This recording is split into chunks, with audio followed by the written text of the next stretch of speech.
Here we enter the period of the great, long-lived dynastic Islamic empires, which are so prominent in the history of Islam. After the fourth caliph Ali was assassinated, Muawiyah seized power. He declared himself the next caliph, and he moved the caliphate to Damascus, Syria. From here on, the caliphate becomes hereditary.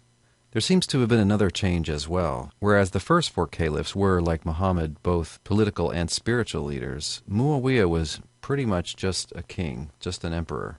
And the mainstream Sunni tradition accepted this change, so long as the caliph would let the religious leaders solve religious questions. They didn't necessarily think that the caliph had to be a religious leader himself.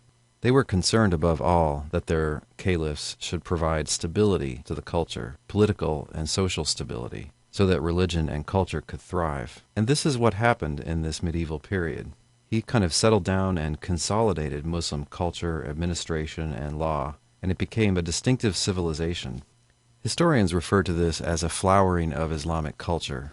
Starting during this dynasty and continuing through the Middle Ages, Islamic civilizations led the way in many fields. They studied philosophy, they studied languages and became expert translators. As you can see here, their art flourished. They studied the ancient theories of medicine and tried to improve on them. They developed systems of government and administration. These were the fruits of creative and smart people working within stable and relatively long-lived societies. Here's one famous piece of art they produced, the Dome of the Rock shrine in Jerusalem.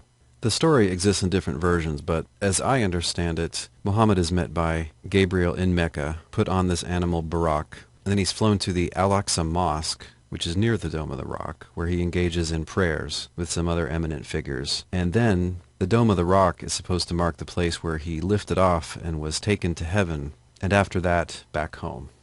Also, sometimes tradition says that this is the spot where Abraham almost sacrificed one of his sons. The location of the shrine is interesting and a source of controversy. It's on the Temple Mount. It's on the site of the second Jewish temple, which was destroyed in the year 70. In recent times, some Jewish groups have proposed moving this shrine to Mecca so that the Jewish temple can be rebuilt, but these movements have not gained wide support. For a brief time, this building was a church. That was after the victory of the First Crusade. It was taken back in 1187 when Jerusalem was taken by the famous Muslim general Saladin. Again, remember that this is in Jerusalem, the traditional home of Judaism, and so this building is one of the fruits of early Islamic expansion. Let's take a look at how that expansion went. This map shows Islamic expansion up to the year 750. Muhammad basically united the Arabian Peninsula, this area, which formerly had been divided up among many tribes.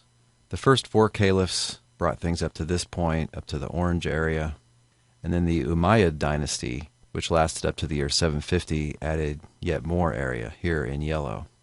The expansion, then, is in just about 125 years or so. This is really remarkable.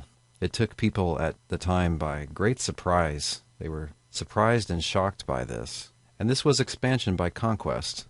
Muslims cite this as the second great miracle that proves the truth of Islam. It vindicates Muhammad's claim to be the true prophet of God. The first great miracle was the Quran itself. They claim that it is miraculously beautiful and truthful.